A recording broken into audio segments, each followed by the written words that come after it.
The next activities, we are set to divide our teams. Everyone is heading for the water, but their experiences are set to be vastly different. Because half of you are going on a glass bottom boat tour today, and some of you are going on a jet boat tour. So those who had baked beans for breakfast will be going on a jet boat. Those who haven't worn stilettos can go on the glass bottom boat tour.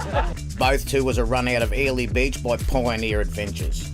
Take your swimmers, take your sunscreen, take your sense of adventure and have the trip of a lifetime. Now, I've never been on a jet boat before, so can you tell me a little bit about what to expect? Well, we're in for a thrill today. I'm really going to put on a platter. So you're going to go on the wettest jet boat in Australia. Can't wait. Yep. The weather gods have put on today. We've got 25 knot winds out there, 2 metres of swell. Whew. It's going to be good. Horsepower? What are we talking? It's a 380 horsepower Volvo truck engine. Whoa! For those that are wanting something more tranquil and certainly drier, the Glass Bottom Boat Tour is a 70-minute experience, taking in the Whitsunday Islands and the gateway to the Great Barrier Reef Marine Park. Just under 3,000 different reefs in the marine park. And the whole marine park starts down in Bundaberg and goes to the very north tip of Australia. About 2,400 kilometres. In fact, it's very similar in length to a trip from here to Melbourne. 350,000 square kilometres, which is about the same size as Victoria and Tasmania put together. We've been operating for about 7 years now. Okay. I've been driving for 3 days. Great. The 30-minute ride on board Cheeky Bee is full-blown twists and turns, and Brent was right. You're gonna get wet.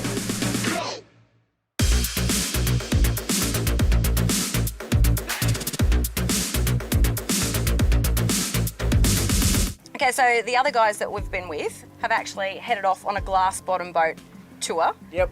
What do you reckon they're experiencing right now? Some nice coral viewing, bit of live commentary between our very well-trained staff. I just saw white fish with black stripes. A white fish with black stripes. We'll keep looking, there's more. They're called Sergeant Major damsels, but you can call them zebrafish. It's a bit of fish feeding. Yep. It's not too bad. If I'm feeling like a bit of a quiet day, I'll jump on there, but... So no white water in the face No like on white this water, one? no, we don't get that. That's more of a quiet, friendly, family kind of activity. What's the number one question you get asked? The number one question is about the health of the reef. People want to know how healthy the Great Barrier Reef is. They hear a lot on TV and newspaper articles, and they just want to know a little bit about the truth while they're actually out here. There have been a few changes, quite minor in our area. We've been very lucky. We've been able to avoid most of the mishaps and that some of the other parts of the reef have had. So, as you can see, nice healthy reef all the way along here. So, and obviously tourism's a positive thing for the reef. You see it as a positive thing for moving forward. The more people that see the reef and fall in love with the reef, the more the reef's going to get protected. Yeah, 100%. Tourism's a wonderful thing for the reef. Yeah.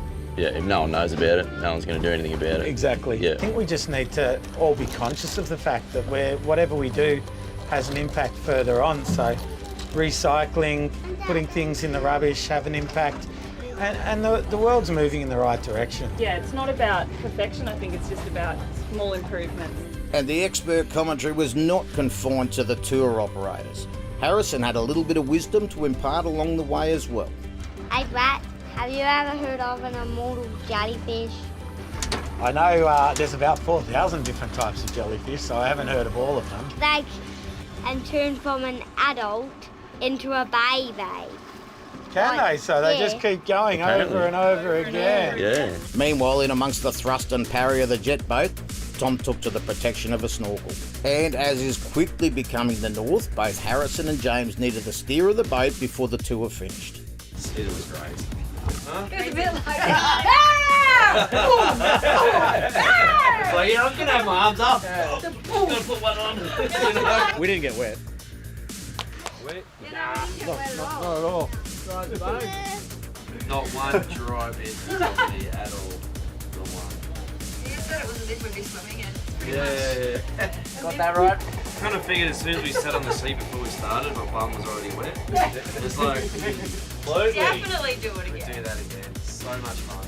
Ready to go? Ready to I'll go have lunch first. We'll diesel up, we'll go again. And just before she left the dock, Miriam wanted to celebrate her successful interview by getting a photo taken. And who were we to say no? Can you get a photo? Hand up. Ready, Jack? Yep. Stay there, babe. I love my job.